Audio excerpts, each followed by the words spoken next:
Hello friends, स्वागत है तमारू अवनवी वानगीओ અને દેશી નુસ્ખાઓ ચેનલ પર। આ છે ખાટા મીઠા ખટુંબળા અને નાના આંબળા પણ કહેવાય। આ નાના આંબળામાંથી આજે આપણે જેમ આમચૂર પાવડર બનાવેલો છે આગળ, એવી રીતના આપણે આ ખાટા મીઠા ખટુંબળામાંથી ખાટો મીઠો પાવડર બનાવવાના છીએ। નાના આંબળા કટિંગ કરીને એમાં નાના ઠરિયા હોય કાઢી નાખ્યા છે અને આંબળા કટિંગ કરી લીધા છે। હવે આપણે એમાં નાખશું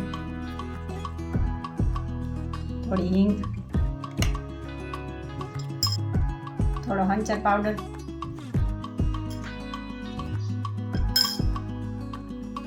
थोड़ा सूप पाउडर ने थोड़ा हल्दी पाउडर। હવે આપણા બધાને ક્રશ કરી લેવાનું છે।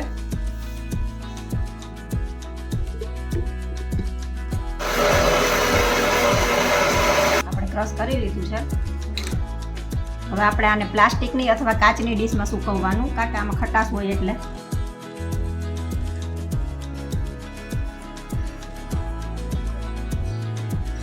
આપણે ડીશમાં વ્યવસ્થિત ફેલાવી દેવાનું છે અને પછી વ્યવસ્થિત ફેલાવીને આપણે આને સુકાવા દેવાનું છે।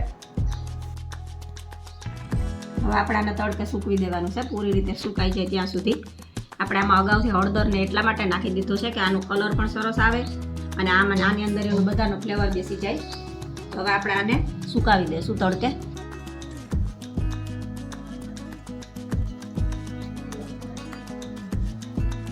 ઉપરની સાઈડ સુકાઈ જાય એટલે આપણે આવી રીતના ઉપર નીચે કરી નાખવાનું છે।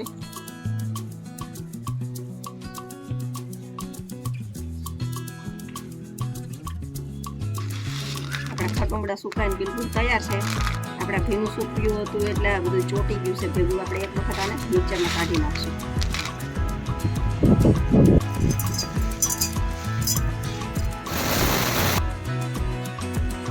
દળવાની તૈયાર છે।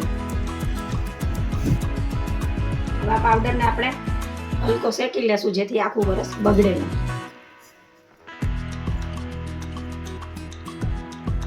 શેકવામાં બળી ન જાય એટલા માટે આપણે જરાક ઘી નાખશું અને ચપટી હિંગ નાખશું। આપણે શેકી લેશું। આપણે પાવડરને શેકવાથી આખું વરસ આપણો પાવડર કોરો જ રહેશે અને બગડશે નહીં। આ આંબળામાં ભેજ બહુ હોય છે એટલે આને શેકવો જરૂરી છે આખું વરસ રાખવા માટે। આપણે આને હલકો બસ શેકવાનો છે। આપણો પાવડર શેકાઈ ગયો છે।